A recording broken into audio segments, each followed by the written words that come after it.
A year ago, I began filming my new movie, Am I Racist? The goal of the movie was to go deep undercover into the world of DEI and show how bad the problem really is. There'll be some moments in the movie that just seem too crazy to be real, but I assure you it is all real and it has been a real problem for a while. To prove to you how big of an issue DEI is, I wanted to take you on a trip down memory lane of some recent real-world examples of anti-white racism. But before we do that, check out the trailer for Am I Racist? Visit amiracist.com to check out showings and buy tickets at a theater near you.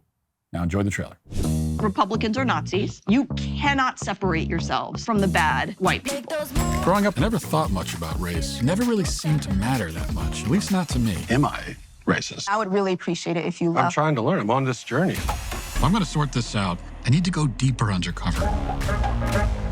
They gon' say I'm racist. Joining us now is Matt, certified DEI expert. Here's my certification. And what you're doing is you're stretching out of your whiteness. This is more for you in this field. Is America inherently racist? The word inherent is challenging there. I want to rename the George Washington Monument to the George Floyd Monument. America is racist to its bones. So inherently. Yeah. This country is a piece of White. folks, White. trash, white supremacy, White woman, white boy. Is there a black person around? What's a black person right here? Does he not They gon' exist? say I'm racist. Hi, Robin. Hi, what's your name? I'm Matt. Just had to ask who you are because you have to be careful. Never be too careful. They gon' say you racist. In theaters now. Rated PG-13. Last night, somebody sent me an email that had recently gone out to students at Grand Valley State University in Michigan. The email was meant to inform them about the 5 upcoming graduation celebrations, which would be held as a complement to the commencement ceremony. Now, 5 celebrations might seem a little bit excessive. If you've ever been to a graduation, then you know that 1 is already a little bit too much as it is. But there's a reason why this school has decided to have 5, as they explained in their email. Reading out says, Dear Laker graduates, Grand Valley hosts 5 unique graduation celebrations annually, designed to honor our diverse graduates. These programs complement the university commencement ceremonies and are an opportunity to come together and acknowledge Laker accomplishments in the spirit and traditions of our diverse identities and cultures. And here are the 5 events. It says, Asian graduation celebration, April 19th. Black graduation celebration, April 28th. Latino/A/X graduation celebration, April 28th. Side note, no Hispanic person actually wants to be called Latinx, but rather than simply abandon that silliness entirely, this is apparently what they've settled on. Now Latino people are Latino/A/X. So they've improved on Latinx, which sounded clunky and ridiculous, by coming up with an alternative that is even clunkier and more ridiculous. Okay, back to the segregated graduations. It says Lavender graduation, celebrating LGBTQIA+ graduates, April 20th. Native graduation celebration, April 27th. Side note again, there is a typo here actually, because it actually says lavender gradation. Gradation as in a series of successive changes made by degrees or in phases over time, much like you would find on, say, a slippery slope. So this typo is the most insightful thing this university has produced in its entire existence, probably, even if it was by accident. So these are the graduation celebrations, or gradation celebrations, however you want to put it, broken up by identity group. Now, needless to say, there will be no special event for straight white people. They will have to make do with the commencement ceremony that everybody else gets. They're not going to get their own special event. But Grand Valley is far from alone with their segregation policies when it comes to graduations. This has become an increasingly common practice. Just a couple of weeks ago, there was controversy over a segregated black graduation ceremony at the University of Chicago. The Daily Mail had that reported, said, quote, a leaked email obtained by University of Chicago law student Benjamin Ogilvy unmasked the previously under wraps event, with Ogilvy penning a piece for the College Fix to share the email's contents. Quote, Black Action and Public Policy Studies is hosting a graduation ceremony for all University of Chicago black graduate students on June 1st, the email stated, according to Ogilvy. Leaked on Tuesday, the email reportedly touted the event as the culmination of the black student experience at the Illinois school and is already sparking heated discourse as to whether or not the event serves as segregation. Now, a spokesperson for the school was quoted later in the article, and they did respond to a request for comment, arguing that the black graduation, though it is a ceremony being held for black people and is advertised as such, is not explicitly black only. And so that's how they get around any legal challenges. Anyone can come if they want to, technically. And the fact that whites won't be chased away at gunpoint, not as an official policy anyway, is supposed to make this all okay. And yet, I have a sneaking suspicion that the University of Chicago would not allow a white graduation ceremony, even if blacks were technically allowed to attend. The logic, as always, only goes one way.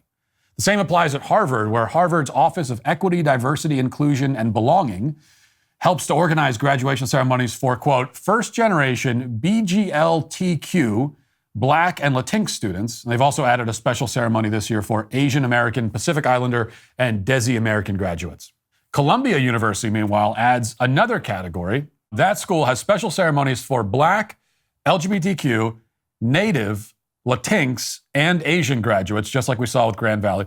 But they've also added a sixth category for low-income individuals, because it is, of course, important to have proper representation for all of those impoverished people who are graduating from an Ivy League school. The low-income celebration will be very interesting because there won't be anyone there except the catering staff, I guess. So this is the country we live in now. Segregation has long since made a comeback. These policies can be put in place. They can be advocated for, and most of the time without even the slightest pushback. That is, as long as you advocate for them from a socially acceptable angle. So take this recent clip of white fragility author Robin DiAngelo claiming that black people need to, quote, get away from white people. Listen. I'm a big believer in affinity space and affinity work. And I think people of color need to get away from white people and have some community with each other. And I'll let that go and maybe see if anyone else wants to pick it up. Yes, get away, she says. Get away. One racial group needs to get away from the other. Now, if this sentiment sounds familiar, it's probably because Scott Adams, the creator of Dilbert, said exactly the same thing, almost verbatim, with one slight difference. Let's listen to that again. You know, based on the current way things are going, the best advice I would give to white people is to get the hell away from black people. Just get the fuck away. Wherever you have to go, just get away. Because there's no fixing this. This can't be fixed. Right? This can't be fixed. You just have to escape. So it is, as I said, exactly the same idea, using almost identical language. The difference is that Scott Adams lost everything: his career, his reputation, distribution of his comic strip. He had his life destroyed for saying what you just heard there. Meanwhile, Robin DiAngelo has suffered no repercussions at all. It's not that DiAngelo has experienced a less intense backlash or less severe professional consequences. It's that there has been no backlash, no consequence. And that's all because, though they both were advocating for the same thing, DiAngelo said that blacks need to get away from whites, while Adams said that whites need to get away from blacks. This is the crucial distinction that's supposed to change everything. Using your internet without ExpressVPN, it's like leaving your keys in your car while you run into the gas station for a snack. Most of the time, you're probably fine, but what if you come back to see someone driving off with your car? You wouldn't want that. I spend a lot of time talking about the threats to our values and way of life. There's another threat lurking that many of us aren't even aware of. Digital predators waiting to steal your personal information. Every time you connect to public Wi-Fi at a coffee shop, airport, or hotel, you might as well be handing your passwords and credit card numbers to the sketchy guy in the corner.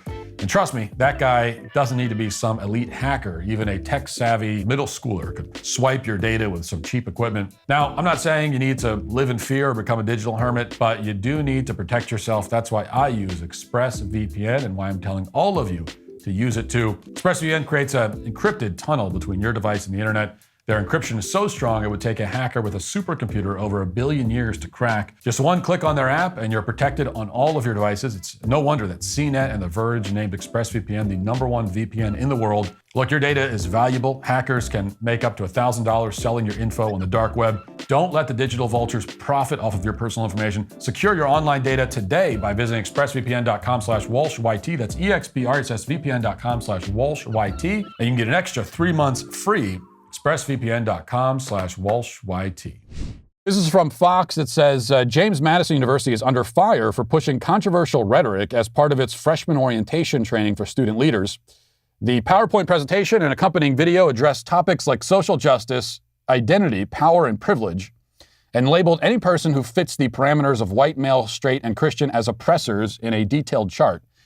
JMU College Republicans chairwoman Juliana McGrath shared her frustration with Fox News, saying the training at the Virginia University that's meant to bring students together will ultimately be divisive. She said, quote, "When you're teaching about things like this, the goal is to try to bring people together and try to get people to understand different life experiences. But by saying because you're white, you're an oppressor, because you're straight, you're an oppressor, because you're a male, you're an oppressor, that actually brings people farther apart. And it doesn't actually accomplish any of the goals of what I feel like they were trying to do." According to McGrath, the most shocking inclusion in the presentation was the implication that followers of the Christian faith specifically were deemed as oppressors, even though all religious individuals, regardless of denomination, believe in the same thing, a higher power. She said, quote, "In our chapter of college Republicans, we actually have a very diverse chapter, and we have people of different races, of different backgrounds, and specifically of different religious beliefs, and that's always been very welcome. I feel like no matter your political beliefs, you always find some type of common ground. I think sometimes religion is the common ground." Okay, a lot of this, unfortunately, is unremarkable because this is the kind of re-education that we see in colleges across the country. Most universities at this point, this is their primary function. This is a feature, not a bug. It's not like you send your kids to college and then they just so happen to be brainwashed into leftist dogma. That's why the universities exist at this point. That is their primary goal. So that makes this unremarkable, but still important. But I really zero in on what she said here, Juliana McGrath. She said, the goal is to try to bring people together and try to get people to understand different life experiences. But when you do all of this, you're tearing people apart, and that doesn't accomplish any of the goals that you're trying to accomplish, she said. Well, no, Juliana, let me explain this to you. It is important that you understand. I don't want to be accused of mansplaining here, okay? I don't need that on top of all the other crimes I've committed. Maybe that'll be next. Maybe Kristi Noem tomorrow will tweet about how I mansplained. At this point, just dye your hair pink, cut it down, call me a mansplainer, why not? Go full feminist. Anyway, it is important to explain this to anyone who doesn't understand. I think there are a lot of people on the right who still don't understand this. No, these kind of indoctrination seminars where they're saying that white people and males and Christians are oppressors and evil and all that, this is not a misguided but well-intentioned attempt to bring people together and to make people understand each other's life experiences. No. This is not something that's clumsy and we'll say, well, they're trying to accomplish something. They're just not accomplishing it. They just so happen to be doing the opposite of what they're trying to accomplish. No, they are accomplishing their goal 100%. The goal is not to bring anyone together. That is not the goal. The division, the hostility, the suspicion that's engendered by these sorts of programs, that is the point. That's why they're doing it. There is nothing well-intentioned about this at all. They are trying to drive that wedge in between you, in between all of us. And not one wedge, but a million wedges. Dividing people into a million different categories and subcategories. Even one single individual person is now divided is chopped into 1,000 different pieces and put into different compartments and different labels. And everybody's warring against each other. That is totally the point. It's why they're doing it. So when you say they're not achieving what they want to achieve, yes, they are. They're doing a great job of accomplishing their goals. They want to divide the American population, to inflame tribalism. That's part of the point here. And also to tear down our history and all of the authorities of the past, to separate us from our own history. Western civilization is informed, shaped by Christian values, by the Christian religion. And that's one of the main reasons why they hate it. And that's why, if you notice, they focus on Christianity much more than they focus on something like Islam. Because they are trying to destroy, eat away at, chop down the foundations of Western civilization. That is the point. They want us to live fully immersed in modernity, severed from all of the ties of the past, hating everybody that came before us, our ancestors, all of the people who built this civilization that we now live in. They want us to hate all of them and hate our past. Hate anybody connected with our past. They want to identify the villains of the past in a very simplistic way. Well, if you're white, if you're a Christian, if you're a male, those are all the villains of the past. Any of your historical heroes who you thought were heroes, well, if they were white, male, whatever, and they weren't heroes, they were oppressors. And their progeny to this day, still oppressors. That is, again, the whole entire point. And it is crucially important for us to understand that.